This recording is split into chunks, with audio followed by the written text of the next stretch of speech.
एक महिला को एक विशाल पत्थर निगल लेता है और वह अचानक एक सुनसान ग्रह पर पहुंच जाती है।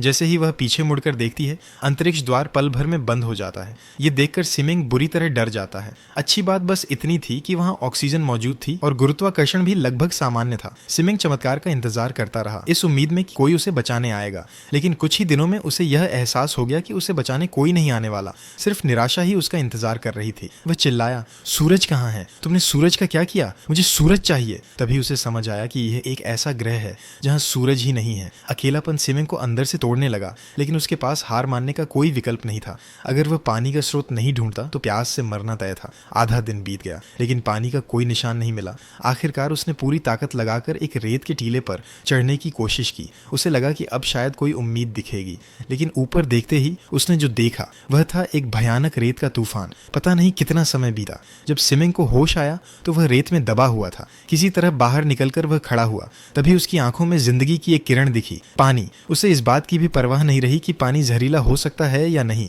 वह कई दिनों बाद जी भरकर पानी पीता है। यही पानी उसके जीवित रहने की आखिरी उम्मीद था। वह खुशी खुशी पानी में आराम कर ही रहा था कि अगले ही पल एक एलियन जीव उसके सामने आ गया। रेत के टीले पर चढ़ने में अपनी सारी ताकत गंवा चुका सिमिंग उस जीव को देखता है और सोचता है, आज का खाना तुम हो। कहीं से लकड़ी और आग का इंतजाम कर वह उस एलियन को भून लेता है। खुशबू बेहद लाजवाब थी। पेट भरने के बाद सिमिंग फिर से इस ग्रह की तलाश में निकल पड़ता है। क्या पृथ्वी पर लौटने का कोई और रास्ता है? इसी दौरान वह अचानक जमीन में बने एक गड्ढे में गिर जाता है। जब दोबारा होश आता है तो उसकी मुलाकात एक ऐसे आदमी से होती है जो इस ग्रह पर 10 साल से ज्यादा समय से रह रहा था। उधर पृथ्वी से बहुत दूर एलियन लोग उस पत्थर को सक्रिय करने का तरीका खोज रहे थे ताकि सिमिंग को बचाया जा सके। प्राचीन स्क्रॉल पर बने चिन्हों के आधार पर उन्हें एक भूमिगत खंडहर मिलता है। खंडहर के अंदर मौजूद मशीन शायद उसी पत्थर को सक्रिय करने के लिए बनी थी। वे पत्थर को गुप्त कक्ष में ले जाते हैं, एक गोल उपकरण निकालते हैं और मशीन को चालू करने की तैयारी करते हैं। सफल सक्रियण के बाद आसपास की मशीनें भी गूंजने लगती हैं। पूरे कक्ष में कंपन फैल जाता है, लेकिन दुर्भाग्य से वह मशीन बहुत पहले ही खराब हो चुकी थी और पत्थर को ज्यादा देर तक सक्रिय नहीं रख सकती थी।